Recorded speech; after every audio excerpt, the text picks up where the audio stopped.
السلام علیکم ناظرین، اس ویڈیو میں میں آپ کو بتاؤں گا کہ اگر کوئی شخص نماز میں سورہ فاتحہ پڑھنا بھول جائے تو پھر وہ کیا کرے۔ دیکھیے، نماز میں سورہ فاتحہ پڑھنا یہ فرض نہیں بلکہ واجب ہے۔ ہاں، یہ ضرور ہے کہ قرأت کرنا یہ فرض ہے۔ قرأت میں ہم کتنی قرأت کرنی چاہیے، تو یہ بات کی چیزیں ہیں، لیکن یہ کہ سورہ فاتحہ کا جو ٹاپک ہے اس ویڈیو کا وہ میں آپ کو بتا دیتا ہوں۔ دیکھیے، سورہ فاتحہ یہ پڑھنا وہ واجب ہے، تو اگر کوئی شخص واجب بھول جائے تو آخر میں وہ سجدہ سہو کرے گا۔ سجدہ سہو اس طرح کرتے ہیں کہ اتحیات پوری پڑھیں گے، ٹھیک ہے، اس کے بعد درود پاک پڑھنے سے پہلے سیدھی طرف سلام پھیر کر، ٹھیک ہے، السلام علیکم ورحمۃ اللہ کہہ کر 2 سجدے کریں گے، اس کے بعد بیٹھ کر وہ اتحیات مکمل کریں گے۔ اچھا، اگر کوئی شخص سورہ فاتحہ پڑھنا بھول جائے تو پھر وہ سجدہ سہو کرے گا۔ اب اس کی صورت یہ ہوتی ہے کہ امام کے پیچھے تو ویسے ہی آپ کو سورہ فاتحہ نہیں پڑھنی، ٹھیک ہے، اپنی اگر آپ نماز پڑھ رہے ہیں تو اس پر سورہ فاتحہ پڑھنا ضروری ہے۔ اگر آپ بھول گئے غلطی سے تو سجدہ سہو کریں گے۔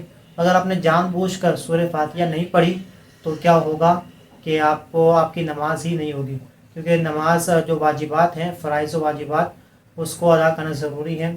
غلطی سے اگر فرض چھوٹ جائے غلطی سے تو نماز نہیں ہوگی، ٹھیک ہے۔ غلطی سے اگر یعنی سجدہ کرنا بھول گیا وہ شخص اور اس نماز ختم کر دی تو اب اس کی نماز ہی نہیں ہوگی، پھر چاہے جان بوجھ کر فرض چھوڑے یا غلطی چھوڑے۔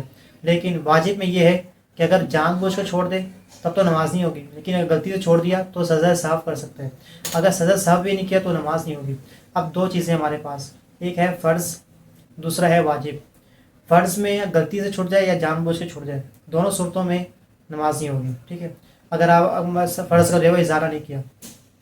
لیکن اگر وہ واجب چھوٹ جائے، اگر جان بوجھ سے چھوڑا تو نماز نہیں ہوگی، اگر غلطی سے چھوڑ دیا تو اب آپ کے پاس ایک آپشن ہے۔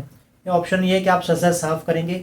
آخری جو رکعت ہے، آخری قاعدہ آخرہ، سب سے آخر جو قاعدہ ہوتا ہے جہاں پر تحیات پڑھتے ہیں، تو تحیات کمپلیٹ کر کے آپ وہ سلام پھیریں گے، ایک طرف سلام پھیریں گے، السلام علیکم ورحمۃ اللہ، اس کے بعد سجدہ کریں گے، 2 سجدے کر کے بیٹھ جائیں گے، ٹھیک ہے، تو پھر تحیات پڑھیں گے، درود دعا پڑھیں گے، درود دعا پڑھیں گے، ٹھیک ہے، وہ سلام پھیر لیں گے۔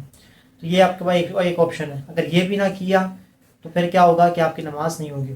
ہاں، یہ ضرور ہے کہ اگر آپ نے دونوں سلام پھیر دیے، پھر آپ کو یاد آیا کہ بھائی میں نے وہ غلطی کی تھی، سجدہ صاف کرنا تھا، تو اگر آپ نے کوئی ایسا عمل نہیں کیا جس سے نماز ٹوٹ جاتی ہے، یعنی کہ آپ کھڑے ہو گئے، بات چیت کرنے لگ گئے، ٹھیک ہے، کچھ بھی اس طرح کا عمل نہیں کیا، تو کیا ہوگا کہ آپ سجدہ صاف فوراً کر لیں، اور پھر آپ تحیات پڑھ کے درود پڑھ کے دعا پڑھ کے آپ سلام پھیر لیں، تو آپ کی اس طرح نماز ہو جائے گی۔